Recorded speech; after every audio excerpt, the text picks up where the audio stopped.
Hi అండి, అందరికీ నమస్కారం.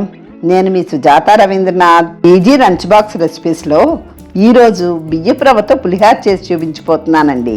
ఈ బియ్యపు రవ్వ పులిహార చాలా టేస్టీగా ఉంటుంది, అలాగే ఎక్కువ శ్రమ లేకుండా చాలా ఈజీగా చేసేసుకోవచ్చు. నేను ఈరోజు పులిహార కోసం లలితా బ్రాండ్ బియ్యపు రవ్వను తీసుకుంటున్నాను. మీరు ఏ బ్రాండ్ అయినా వాడుకోవచ్చు, అలాగే మరపట్టించుకున్న బియ్యపు రవ్వనైనా వాడుకోవచ్చు. ఒక ప్రెషర్ కుక్కర్ తీసుకొని 1 కప్పు బియ్యపు రవ్వని ఇలా మీద వరకు తీసుకోండి. ఈ బియ్యపు రవ్వని 2 సార్లు బాగా కడిగి 2 కప్పుల వాటర్ని యాడ్ చేసుకోండి. రవ్వ వాటర్ 1:2 రేషియో, కానీ వాటర్ కొద్దిగా తగ్గించుకోవాలి.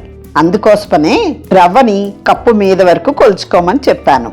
1 స్పూన్ ఉప్పు, 1/2 టీ స్పూన్ పసుపు, 1 టేబుల్ స్పూన్ ఆయిల్ వేసి అంతా ఒకసారి బాగా కలుపుకోండి. ప్రెషర్ కుక్కర్ లిడ్ పెట్టుకొని 3 విజిల్స్ వచ్చిన తర్వాత స్టవ్ ఆఫ్ చేసేయండి. 1కి 2 కొంచెం తక్కువ వాటరు, 3 విజిల్స్ ప్రెషర్ కుక్కరు, అంతే. ఇలా అయితే రవ్వ పులిహార పెర్ఫెక్ట్గా పొడిలాడుతూ కుదురుతుంది. కుక్కర్ చల్లారిన తర్వాత లిడ్ ఓపెన్ చేసుకొని ఒక్కసారి అంతా బాగా కలుపుకొని పూర్తిగా చల్లారనివ్వండి. ఇప్పుడు పులిహార పోపు కోసం స్టవ్ మీద ప్యాన్ పెట్టుకొని 2 టేబుల్ స్పూన్ల వరకు ఆయిల్ వేసుకోండి.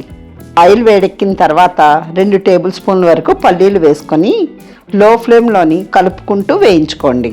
ఇలా లో ఫ్లేమ్లో వేయిస్తేనే పల్లీలు లోపలంతా బాగా వేగుతాయి. పల్లీలు ఇలా సగం వేగిన తర్వాత 1 టేబుల్ స్పూన్ వరకు పచ్చిశనగపప్పు, 1/2 టీ స్పూన్ ఆవాలు, 1/2 టీ స్పూన్ మినపప్పు వేసుకొని లో ఫ్లేమ్లో బాగా కలుపుకుంటూ బాగా వేగనివ్వండి. ఇవన్నీ బాగా వేగిన తర్వాత 1 టేబుల్ స్పూన్ వరకు జీడిపప్పుని వేసుకోండి. సన్నగా తరుక్కున్న 1 ఇంచు వరకు ఉన్న అల్లం, పొడవుగా చీల్చుకున్న 5-6 పచ్చిమిరపకాయలు, ఒక 5-6 ఎండుమిరపకాయలు, గుప్పెడంత కరివేపాకు వేసుకొని అంతా కలుపుకుంటూ బాగా వేగనివ్వండి. 1/2 టీ స్పూన్ ఇంగువ, 1 స్పూన్ వరకు సాల్ట్ వేసుకొని అంతా బాగా కలుపుకుంటూ వేగనివ్వండి. ఈ పులిహారకి మీ టేస్ట్కి తగినట్లు కారము, ఉప్పు, పులుపు అన్నీ కూడా అడ్జస్ట్ చేసుకోవచ్చు. ఇప్పుడు స్టవ్ని లో ఫ్లేమ్లో పెట్టుకొని మనము చల్లార్చి పెట్టుకున్న ఉడికించుకున్న రవ్వని వేసేయండి. ఈ రవ్వ పులిహారని మనం చింతపండుతో అయినా చేసుకోవచ్చు, అలాగే మామిడికాయ తురుముతో కూడా చేసుకోవచ్చు. నేనైతే ఈరోజు నిమ్మకాయతో చేస్తున్నానండి. పోపంతా బాగా కలిసినట్లు బాగా కలుపుకున్నాం కదా. ఇప్పుడు చిన్నవైతే ఇలా 4 నిమ్మకాయలు, లేదంటే నిమ్మకాయలు బాగా పెద్దగా ఉన్నాయనుకోండి, పెద్దవైతే ఒక 3 అలా తీసుకొని రసం తీసుకొని పెట్టుకోండి. ఇప్పుడు స్టవ్ ఆఫ్ చేసుకొని ఈ నిమ్మరసాన్ని ఈ పులిహోరలో కలిపేయండి. అంతేనండి, టేస్టీ నిమ్మకాయ పులిహోర రెడీ అయిపోయిందండి.